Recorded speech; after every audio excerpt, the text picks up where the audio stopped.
ಅದು ಕನಕಪುರದ ಬಂಡೆ, ಕಾಂಗ್ರೆಸ್ ಬಂಡೆ. ಕಾಂಗ್ರೆಸ್ ನನ್ನ ಮನೆ, ನನ್ನ ದೇವಸ್ಥಾನ, ಕಾಂಗ್ರೆಸ್ ಬಿಡೋದಿಲ್ಲ ಎನ್ನುವ ಬಂಡೆ. ಅಂತ ಬಂಡೆ ಬಿಜೆಪಿ ಕಡೆ ವಾಲ್ತಾ ಇದೆ ಎಂಬ ಬಗ್ಗೆ ಚರ್ಚೆಗಳು ನಡೀತಾ ಇವೆ.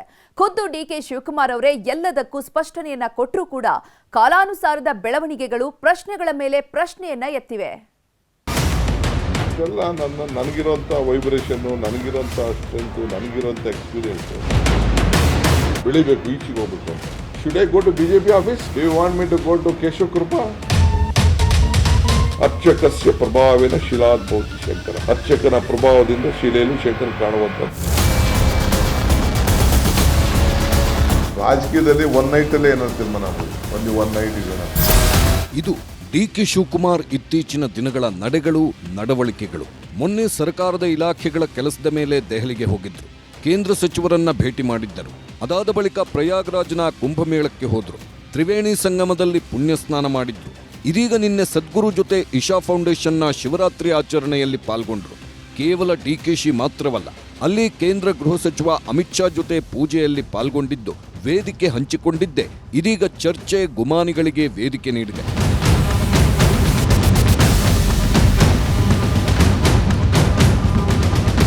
ಕುಂಭಮೇಳದಲ್ಲಿ ಸ್ನಾನ, ಶಿವರಾತ್ರಿಯಲ್ಲಿ ಧ್ಯಾನದ ಮೂಲಕ ಕಾಂಗ್ರೆಸ್ನಲ್ಲೇ ಸಂಚಲನ ಮೂಡಿಸಿದ್ದಾರೆ ಡಿಕೆ ಶಿವಕುಮಾರ್.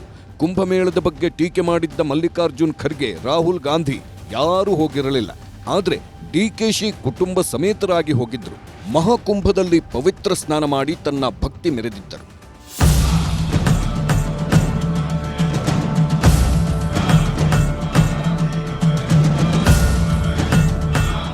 ಇಷ್ಟೆಲ್ಲ ಆದ್ಮೇಲೆ ಡಿಕೆಶಿ ಮನೆಗೆ ಬಂದಿದ್ದ ಸದ್ಗುರು ಕೊಯಮತ್ತೂರಿನ ಇಶಾ ಫೌಂಡೇಶನ್ ಆಯೋಜಿಸುವ ಮಹಾಶಿವರಾತ್ರಿಯಲ್ಲಿ ಪಾಲ್ಗೊಳ್ಳುವಂತೆ ಖುದ್ದು ಆಹ್ವಾನ ಕೊಟ್ಟಿದ್ರು. ಕಳೆದ ವರ್ಷ ಡಿಕೆಶಿ ಮಗಳು ಐಶ್ವರ್ಯ ಅಲ್ಲಿಗೆ ಹೋಗಿದ್ರು. ಈ ಬಾರಿ ಖುದ್ದು ಡಿಕೆಶಿ ಹೋಗಿದ್ದಾರೆ. ಆದ್ರೆ ಕೊಯಮತ್ತೂರಿಗೆ ಹೋಗೋದಕ್ಕೂ ಮೊದಲೇ ನಿನ್ನೆಯೇ ಡಿಕೆಶಿ ಸ್ಪಷ್ಟನೆ ಕೊಟ್ಟಿದ್ರು. ನಾನೊಬ್ಬ ಭಕ್ತ, ಭಕ್ತಿ ಬಿಟ್ಟರೆ ಬೇರೇನೂ ಇಲ್ಲ ಎಂದಿದ್ರು. ನಾನು ಹುಟ್ಟು ಕಾಂಗ್ರೆಸ್ಸಿಗ, ಅಮಿತ್ ಶಾ ಭೇಟಿಗೆ ವಿಶೇಷ ಅರ್ಥ ಬೇಡ ಎಂದು ಟೀಕೆಗಳು ಬರೋ ಮುನ್ನವೇ ಸ್ಪಷ್ಟನೆ ಕೊಟ್ಟಿದ್ದರು. ಈಗ ನಾನು ಈಶಾ ಫೌಂಡೇಶನ್ಗೆ ಪಾಪ ಸದ್ಗುರು ನನ್ನ ಮನೆಗೆ ಬಂದು ಇನ್ವೈಟ್ ಮಾಡಿದ್ರು. ಅವ್ರು ನಮ್ಮ ಮೈಸೂರವರು. Is a great man which I admire his knowledge and his following stature and all. ಅವ್ರಿಗೂ ಬೇಕಾದ ಜನ ಕಲ್ಲು ಹೊಡೆಯವರು ಇದ್ದಾರೆ, ಟೀಕೆ ಮಾಡೋರು, ಟಿಪ್ಪಣಿ ಮಾಡೋರು. ಲಾಸ್ಟ್ ಟೈಮ್ ನನ್ನ ಮಗಳು ಹೋಗಿದ್ಲಂತೆ.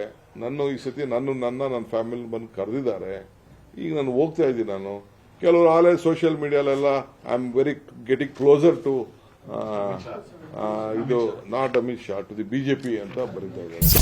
ಆದ್ರೆ ಡಿಕೆಶಿ ಸದ್ಗುರು ಅವರ ಇಶಾ ಫೌಂಡೇಶನ್ಗೆ ಹೋಗೋದಕ್ಕಿಂತಲೂ ಹೆಚ್ಚಾಗಿ ಕಾಂಗ್ರೆಸ್ಸಿಗರು ಸದ್ಗುರು ಬಗ್ಗೆಯೇ ಸಿಟ್ಟು ಹೊಂದಿದ್ದಾರೆ.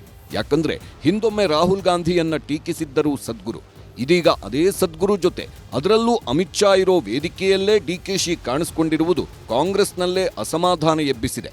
ಎಐಸಿಸಿ ಕಾರ್ಯದರ್ಶಿ PV ಮೋಹನ್ ಬಹಿರಂಗವಾಗಿಯೇ ಅಸಮಾಧಾನ ಹೊರಹಾಕಿದ್ದಾರೆ. ಸದ್ಗುರು ಅವರ ವಿಚಾರಗಳೆಲ್ಲ RSSಗೆ ಹೊಂದಿಕೊಂಡಂಥ ವಿಚಾರಗಳು. ಇವರು ಅವರ ಆಮಂತ್ರಣ ಕೊಟ್ಟ ಕೂಡಲೇ ಹೋಗೋ ನಿರ್ಧಾರ ಮಾಡಿದ್ದು. ನನ್ನಂಥ ಅನೇಕರಿಗೆ, ಐಡಿಯಾಲಜಿಕಲ್ ಆಗಿ ಪಾರ್ಟಿಯಲ್ಲಿ ಇದ್ದಂಥ ಅನೇಕರಿಗೆ ಅದು ಸರಿ ಅನಿಸಲಿಲ್ಲ. ಅದೊಂದು ಕೆಟ್ಟ ಸಂದೇಶವನ್ನು ಪಕ್ಷದ ಕಾರ್ಯಕರ್ತರು ಕೊಡ್ತಾರೆ. ನಮ್ಮ ಅಧ್ಯಕ್ಷರೇ ಈ ರೀತಿ ಮಾಡಿದ ಮೇಲೆ ನಮಗೇನಿದೆ ಅಂತ ಹೇಳಿ, ಅವ್ರು ನಮ್ಮ ನಾಯಕರು ಅವ್ರು ಈ ರೀತಿ ಮಾಡಿದ್ದು ತೀರಾ ಕಳವಳಕಾರಿ ಮತ್ತು ಅದು ಅವರಿಗೆ ಶೋಭೆ ತರುವಂಥದ್ದಲ್ಲ. ಆಮೇಲೆ ಇವಾಗ ರಾಹುಲ್ ನಮ್ಮ ಪಕ್ಷ ಇರುವಂಥ ಸಂದಿಗ್ಧ ಪರಿಸ್ಥಿತಿಯಲ್ಲಿ ಅವ್ರು ಮಾಡಿದ್ದು ಯಾವುದಕ್ಕೂ ಕಾರ್ಯಕರ್ತರಾಗಲಿ ಯಾವ ನಾಯಕರು ಒಪ್ಪುವಂಥ ವಿಚಾರ ಅಲ್ಲ. ಅಷ್ಟಕ್ಕೂ ಡಿಕೆಶಿ ಶಿವರಾತ್ರಿ ಆಚರಣೆಯ ವೇಳೆ ಸದ್ಗುರು ಹಾಗೂ ಅಮಿತ್ ಶಾ ಜೊತೆ ಇದ್ದದ್ದು ಸಹಜವಾಗಿ ಸಿದ್ದು ಆಪ್ತರಿಗೆ ಅಸ್ತ್ರ ನೀಡಿದೆ. ಡಿಕೆಶಿ ಕುಂಭಸ್ನಾನ ಹಾಗೂ ಶಿವರಾತ್ರಿ ಪೂಜೆಯನ್ನೇ ಸಿದ್ದರಾಮಯ್ಯ ಕುರ್ಚಿ ಭದ್ರ ಮಾಡಲು ಅಸ್ತ್ರವಾಗಿಸಿದೆ ಸಿದ್ದು ಟೀಮ್ ಎನ್ನುವುದು ಸದ್ಯ ಕಾಂಗ್ರೆಸ್ನಲ್ಲಿ ನಡೆಯುತ್ತಿರುವ ಆಂತರಿಕ ಬೆಳವಣಿಗೆ. ಈ ಬಗ್ಗೆ ಈಗಾಗಲೇ ಹೈಕಮಾಂಡ್ಗೆ ಎಕ್ಸ್ಪೋಸ್ಟ್ ಟ್ಯಾಗ್ ಮಾಡಿದ್ದಾರೆ. ಸಿದ್ಧಾಂತದಲ್ಲಿ ರಾಜಿ ಮಾಡಿಕೊಳ್ಳುವ ವ್ಯಕ್ತಿತ್ವ ಡಿಕೆ ಶಿವಕುಮಾರ್ ರದ್ದು ಎಂದು ದೂರು ನೀಡಲು ತಯಾರಿ ಕೂಡ ಮಾಡಿಕೊಂಡಿದ್ದಾರೆ. ರಾಹುಲ್ ಗಾಂಧಿ ಹೀಗಳದವರ ಜೊತೆ ಪ್ರೀತಿ ವಿಶ್ವಾಸದಲ್ಲಿದ್ದಾರೆ ಎಂದು ಹೇಳುವ ಮೂಲಕ ಹೈಕಮಾಂಡ್ ಮಟ್ಟದಲ್ಲೇ ಡಿಕೆಶಿಗೆ ಹೊಡೆತ ನೀಡಲು ಸ್ಕೆಚ್ ಹಾಕಲಾಗ್ತಿದೆ. ಇದನ್ನೇ ಅಸ್ತ್ರ ಮಾಡಿಕೊಂಡು DK Shivakumar ಕಟ್ಟಿಹಾಕಲು Siddu team ಸಜ್ಜಾಗ್ತಿದೆ.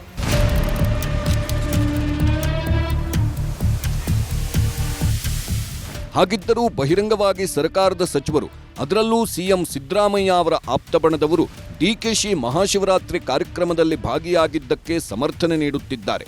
DK Shivakumar ಕಟ್ಟಾ ಕಾಂಗ್ರೆಸ್ಸಿಗ, ಅವರು ಎಲ್ಲೂ ಹೋಗಲ್ಲ ಅನ್ನೋದು ಕಾಂಗ್ರೆಸ್ಸಿಗರ ವಿಶ್ವಾಸ. ಇದೇ ವೇಳೆ ಸದ್ಗುರು ರಾಜಕಾರಣ ಮಾಡಬಾರದು ಎಂಬ ಮಾತು ಸಚಿವರಿಂದ ಬಂದಿದೆ. ಸ್ವಲ್ಪ ಯಾಕೋ ನನಗೆ ನನ್ನ ವೈಯಕ್ತಿಕವಾಗಿ ಯಾಕೋ ಸ್ವಲ್ಪ ರಾಜಕೀಯ ಮಾತಾಡಿದಾರೆ ಅಂತ ಅನಿಸುತ್ತೆ ನನಗೆ. ಆ ತರ ಮಾತಾಡಂಗಿದ್ರೆ ಒಂದು ಬೇರೆ ಬಗ್ಗೆ ಡಿಸ್ಕಷನ್ ಮಾಡ್ಬೋದು. ಆದ್ರೆ ಕೆಲವು ಸಂದರ್ಭದಲ್ಲಿ ಈ ರೀತಿ ಮಾತನಾಡ್ತಕ್ಕಂಥದ್ದು ಎಷ್ಟು ಸರಿ ಎಷ್ಟು ತಪ್ಪು ಅಂತ ಹೇಳಿ ಇದು ಅರ್ಥ ಮಾಡ್ಕೋಬೇಕು. ಯಾಕಂದ್ರೆ ಆ ವೇದಿಕೆ ಅಲ್ಲ, ಅವ್ರು ಹೇಳ್ತಕ್ಕಂಥದ್ದು ವೇದಿಕೆ ಅಲ್ಲ. ತಪ್ಪೇನಿದೆ ನೋಡಿ. ಡಿ ಕೆ ಶಿವಕುಮಾರ್ ಅವರು ಕಾಂಗ್ರೆಸ್ ಪಕ್ಷದ ಅಧ್ಯಕ್ಷರು ಏನ್ರಿ, ಈ ರೀತಿಯ ಊಹಾಪೋಹಗಳು ಇವತ್ತು ದಿವಸ ಅವರು ಕಟ್ಟಾ ಕಾಂಗ್ರೆಸ್ಸಿಗರು. ಒಂದು ಕಾರ್ಯಕ್ರಮಕ್ಕೆ ಹೋಗಿದ್ರೆ ಅದರ ಮೇಲೆ ಇದು ಮಾಡೋದು ತಪ್ಪದು. ಆದರೆ ರಾಜ್ಯದ ಕಮಲ ನಾಯಕರು ಸದ್ಯ ಉರಿಯೋ ಬೆಂಕಿಗೆ ತುಪ್ಪ ಸುರಿಯೋದಕ್ಕೆ ಸಾಧ್ಯನಾ ಎಂದು ನೋಡುತ್ತಿದ್ದಾರೆ. ಡಿಕೆ ಶಿವಕುಮಾರ್ ಅವರು ಕುಂಭಸ್ನಾನದಲ್ಲಿ ಪಾಲ್ಗೊಂಡಿದ್ದು, ನಾನು ಹಿಂದೂ ಅಂತ ಹೇಳುತ್ತಿರೋದು ಮಹಾಶಿವರಾತ್ರಿ ಪೂಜೆಯಲ್ಲಿ ಪಾಲ್ಗೊಂಡಿದ್ದನ್ನೇ ಪದೇ ಪದೇ ಪ್ರಸ್ತಾಪಿಸುತ್ತಿದ್ದಾರೆ. ಈ ಮೂಲಕ ಡಿಕೆ ಶಿವಕುಮಾರ್ ಅವರನ್ನ ಬಿಜೆಪಿಗೆ ಹತ್ತಿರವಾಗಿಸುವ ಪ್ರಯತ್ನದಲ್ಲಿದ್ದಾರೆ. ಕ್ಷಿಪ್ರ ಬೆಳವಣಿಗೆ, ಓವರ್ನೈಟ್ ಆಕ್ಷನ್, ಸಸ್ಪೆಂಡ್ ಮಾಡಿ ಅಂತೆಲ್ಲ ಕಾಂಗ್ರೆಸ್ಸಿಗರನ್ನ ಕೆಣಕುತ್ತಿದ್ದಾರೆ. ಈ ಮೂಲಕ ಸದ್ಯ ಕಾಂಗ್ರೆಸ್ ಸರ್ಕಾರವನ್ನ ಕೆಡವಲು ಬಿಜೆಪಿ ನಾಯಕರೇ ಡಿಕೆಶಿ ಹಿಂದೆ ಬಿದ್ದಂತೆ ಭಾಸವಾಗ್ತಿದೆ. ಡಿಕೆ ಶಿವಕುಮಾರ್ ಮೇಲೆ ಕಾಂಗ್ರೆಸ್ಗಿಂತಲೂ ಬಿಜೆಪಿ ನಾಯಕರದ್ದೇ ಹೆಚ್ಚು ಕಣ್ಣು ಬಿದ್ದಂತೆ ಕಾಣುತ್ತಿದೆ. ಮುಂದಿನ ದಿನಗಳಲ್ಲಿ ಕ್ಷಿಪ್ರ ರಾಜಕೀಯ ಬೆಳವಣಿಗೆಗಳು ರಾಜ್ಯದಲ್ಲಿ ನಡೀತದೆ ಅನ್ನೋದನ್ನು ಹೇಳಿದ್ದೇನೆ. ಆಡಳಿತ ಪಕ್ಷದ ಕಾಂಗ್ರೆಸ್ ಪಕ್ಷದಲ್ಲಿ ಇವೆಲ್ಲವೂ ಮುನ್ಸೂಚನೆ ಅಂತೇಳಿ ಕಾಣಿಸ್ತಾ ಇದೆ. ಬೆಳಗ್ಗೆ ಅಮಿತ್ ಶಾ ಜಿಯವರು ನನ್ನ ಜೊತೆ ದೂರವಾಣಿ ಮೂಲಕ ಮಾತನಾಡಿ ಆಶೀರ್ವಾದ ಮಾಡಿದ್ದಾರೆ. ಪ್ರಾಮಾಣಿಕ ಪ್ರಯತ್ನ ಮಾಡ್ತೀವಿ ಅನ್ನೋ ಭರವಸೆಯನ್ನು ಅಮಿತ್ ಶಾ ಜಿಯವರಿಗೆ ಇವತ್ತು ನಾನು ಕೊಟ್ಟಿದ್ದೇನೆ. ರಾಜಕಾರಣದಲ್ಲಿ ಬೆಳವಣಿಗೆ ಕ್ಷಿಪ್ರ ಆಗೋದು, ನಿಧಾನವಾಗಿ ಯಾವುದು ಆಗೋದೇ ಇಲ್ಲ, ಓವರ್ನೈಟ್ ಆಗೋದು. ಮನೋ ಇಚ್ಛೆ ಅದು ಏನು, ಅವ್ರ ಮನೋ ಇಚ್ಛೆಗಳಿದೆ ಒಳಗಡೆ ಏನು ಗೊತ್ತಿಲ್ಲ. ಅವ್ರು ಯಾಕೆ ಹೋಗ್ತಾ ಇದ್ದಾರೆ ಏನು ಅನ್ನೋದು ಅವರೇ ಒಬ್ಬರಿಗೆ ಗೊತ್ತಿರುವಂಥದ್ದು. ಖರ್ಗೆ ಅವರ ಹೇಳಿಕೆ ಆದ್ಮೇಲೂ ಕೂಡ ಆಲ್ ಇಂಡಿಯಾ ಲೆವೆಲಲ್ಲೇ ಈ ತರ ಸಂಘರ್ಷಗಳು ಬರ್ತಾ ಇದೆ. ನಾನು ಮುಹೂರ್ತ ಕೊಟ್ಟಿದ್ದೀನಲ್ಲ, ನವೆಂಬರ್ 16. ಆ ಮುಹೂರ್ತದ ಪರಿಣಾಮನೇ ಇದೆಲ್ಲ. ಬಹಳ ಜನ ಇದ್ದಾರೆ ಕಾಂಗ್ರೆಸ್ ಅಲ್ಲಿ, ಏಕನಾಥ್ ಶಿಂದೆ ಅವರು, ಅದರಲ್ಲಿ ಡಿ ಕೆ ಶಿವಕುಮಾರ್ ಅವರು ಒಬ್ರು ಇರ್ಬೋದು. ಅವ್ರು ಹೇಳಿದಾರಲ್ಲ, ನನ್ನ ಉಪಯೋಗ ಮಾಡಗಳಿ ಅಂತ ಇವತ್ತು ಸಲಹೆ ಕೊಟ್ಟಿದ್ದಾರೆ ಎಲ್ಲರಿಗೂ, ಇಡೀ ಕರ್ನಾಟಕದ ಜನತೆಗೆ ನನ್ನಿರೋ ಟ್ಯಾಲೆಂಟ್ ಅನ್ನ ಉಪಯೋಗ ಮಾಡಗಳಿ ಅಂತ ಹೇಳಿದ್ದಾರೆ. ಡಿ ಕೆ ಶಿವಕುಮಾರ್ ಕಾಂಗ್ರೆಸ್ನ ಒಳಗಡೆ ಟಾರ್ಗೆಟ್ ಆಗ್ತಾ ಇದ್ದಾರೆ. ಅವರನ್ನ ಟಾರ್ಗೆಟ್ ಮಾಡಿ ಹಂಚಿಗೆ ಸರಿಸುವ ಕೆಲಸವನ್ನ ಕಾಂಗ್ರೆಸ್ ಮಾಡ್ತಾ ಇದೆ.